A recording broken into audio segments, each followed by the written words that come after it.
Today I'm going to be working on the lovely Molly, and we're going to be doing a full back massage. Let's go ahead and get started. So whenever you are at the start of a massage, it's nice to just start with something still and settling. This is one of my favorite ways to begin a full back massage. So just a nice stretch, pressing down and away on that sacrum. If you just press down, it's not going to feel as good. And this is a just great way to start and create a little more space in the low back.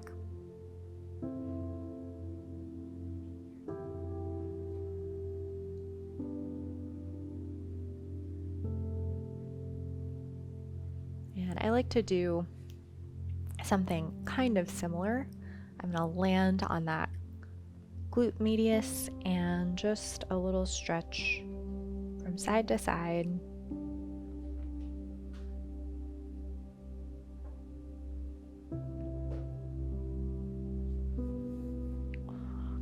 And try not to lose contact, so when you pick up your hands, kind of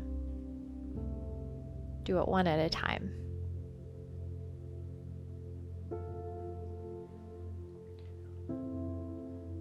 And I am going to focus on the right side today.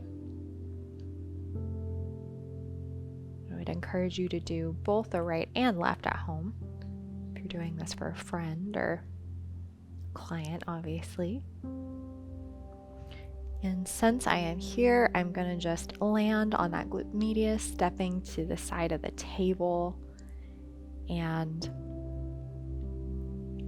this is a great way to begin work in the back, especially the low back. Sometimes this glute medius and the glute max as well, and the piriformis can hold so much tension that it really affects the back. And even if I'm not focused on the glutes, I try to just spend a little bit of time on the glute medius before I actually land on the back. And just some compressive holds here can do wonders. You can also try some gentle rocking as a distraction technique, and it's good for the joints and the hips. Most people really like this. There's definitely some that just don't. So if you're a professional therapist and you're new to massage, don't take any of it personally. It's really about just learning how to best accommodate your client.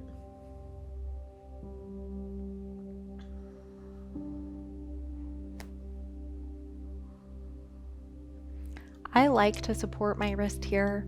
I feel a little bit more stable doing it this way, but you don't have to. You can rest your hand on the table or wherever.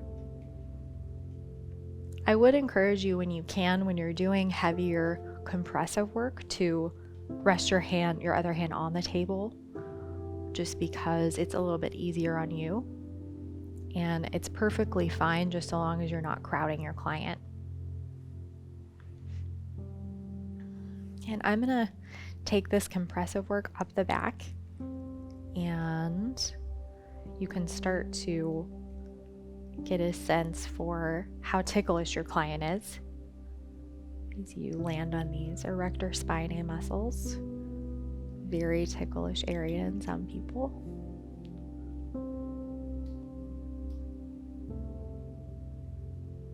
My favorite technique, if you are working on someone who's ticklish, is just to use a broader surface area. So I really like using my forearm. This is also really great if you are working on someone who is feeling more anxious. So just this weight and the sustained pressure can feel really comforting.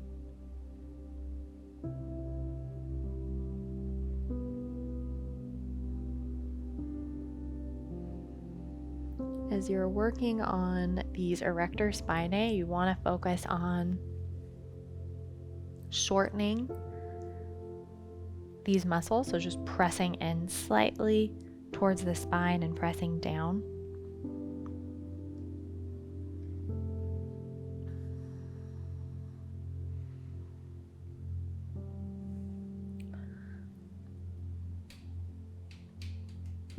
This is a great way to get comfortable with using your forearm more. You're moving really slow and you have a lot of control. So I remember when I was first starting to use my forearm where I felt kind of intimidated because you don't want to hurt the spine.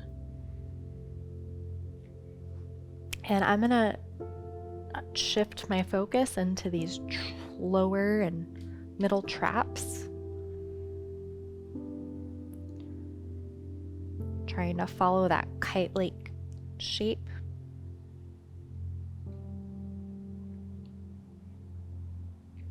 You don't want a big difference between, the amount of pressure that you've been using up the spine, so just kind of staying in the same gear. And I'm going to start walking my forearm and my elbow around the scapula into this upper trap.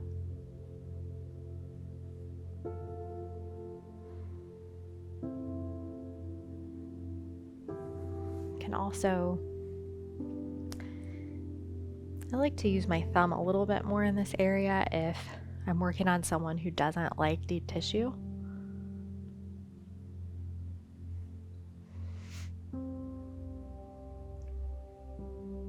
I'd say this is the most satisfying area in the body to have sustained holds on. Just holding with a nice firm touch can feel so good in this area.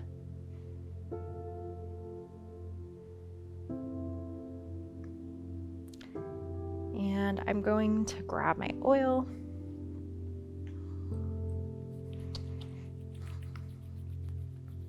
After I do the one side, or finish up with the other one, I like to spend a little time doing some effleurage on both sides. Just remember, it's like a dance where you're using your whole body, working from your core as much as you can.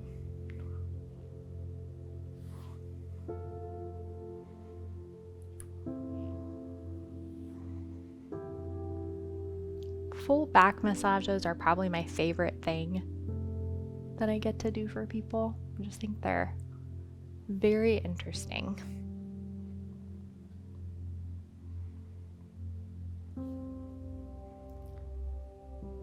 It's definitely cool to just feel how everything is so connected.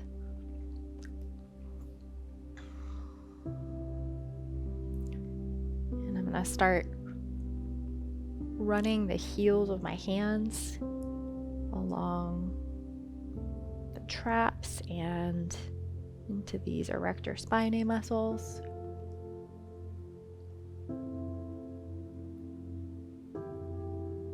Feels a lot more satisfying if you end that stroke over the iliac crest and back up.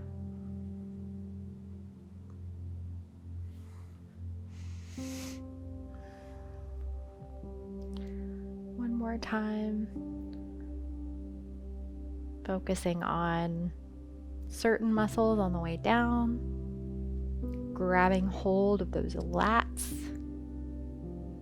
on the way back up.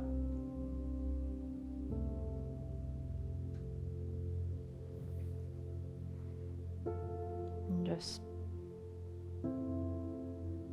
tracing the shoulder bones on the way back up as well.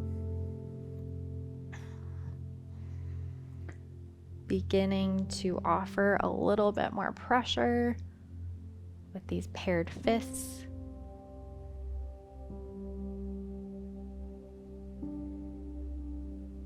just consistent pressure all the way down. This is really hard if your table's too high. So that's kind of the first thing that I do. Make sure my table is at the right height. Makes a big difference.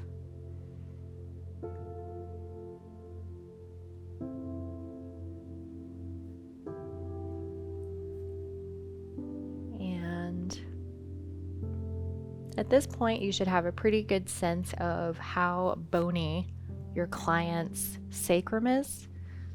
So you can start to work on this thicker connective tissue around these hip bones. And just open some of this up. Just trace that hip bone, and you're going to be working on the right spot. You're definitely going to find some areas that feel pretty different. It's not muscle fiber. It's just really thick connective tissue that can get really, that just needs to be stretched out.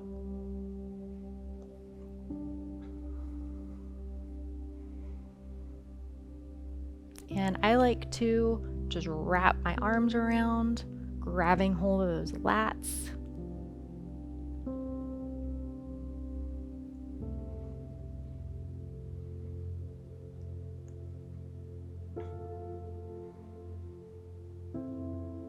One of my favorite techniques for the lats is just some slower petrissage. And even if you don't have a perfect flow here, I find that my flow is a little bit choppy here because I don't have very much oil. It's still going to feel really nice.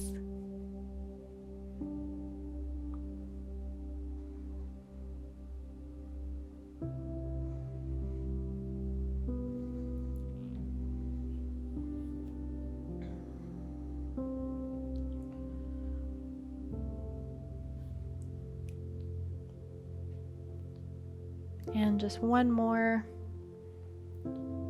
long compressive effleurage stroke down along the spine, over those hip bones.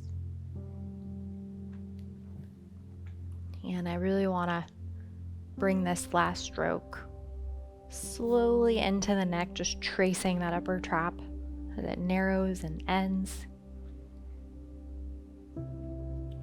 And that is all for today.